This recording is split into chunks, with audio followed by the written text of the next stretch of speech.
cars. Well, Matt, one driver who's thrilled to be out of the West Coast swing and here in Martinsville is Clint Bowyer in the 14. They struggled. Their best finish out west was 14th last week. And, of course, they had that engine issue, ended the race early. So I just talked to Clint before he got in the car. And remember, he was... Jamie. Well, Daniel Suarez, last time we were here, finished 9th. Right now, you've ran 10 laps already. What's your focus here when you get to Martinsville for this first practice? Well, I think the main focus is just to do a good job.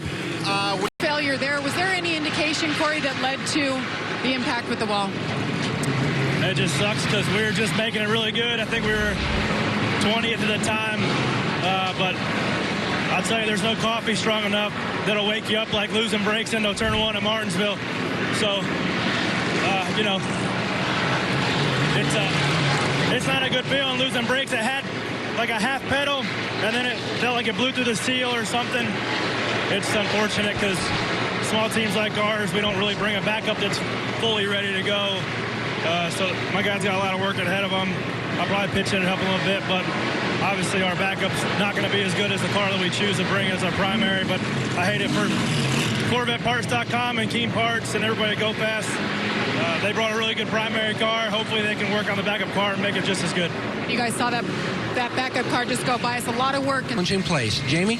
Clint Bowyer wins practice. How happy are you to be back in Martinsville and away from that West Coast swing? Well, after, California blowing up on lap 10 was cool.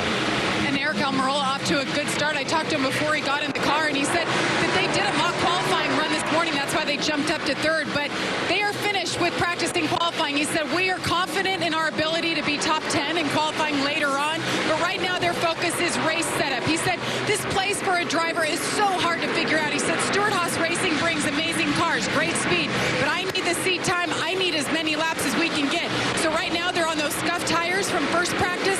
They'll make the switch over to sticker tires later on. But so far, so good for the 10 car. Matt? Jamie, if you look at Jamie. And Eric Almirola before practice told me it's 2 different mindsets when you come here, one for practice and one for the race. Do you feel like you guys executed and you are ready for qualifying and race tomorrow? You never know when you're here at Martinsville. Real close. What'd your son say to you driving up here? Yeah, I told you that. Yeah, my son Alex, before we left the house, said, hey, Dad, make sure.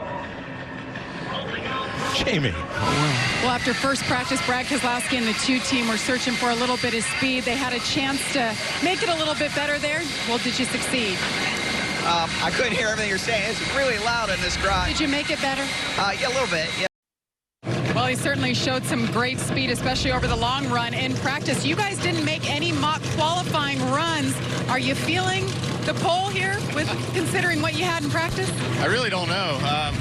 The Sirius XM Camry's been real. And Ricky Stenhouse Jr. talking with radio right now. And Ricky, first time disallowed. Is it just one of those things? Man, I forgot that this new rule came into play here.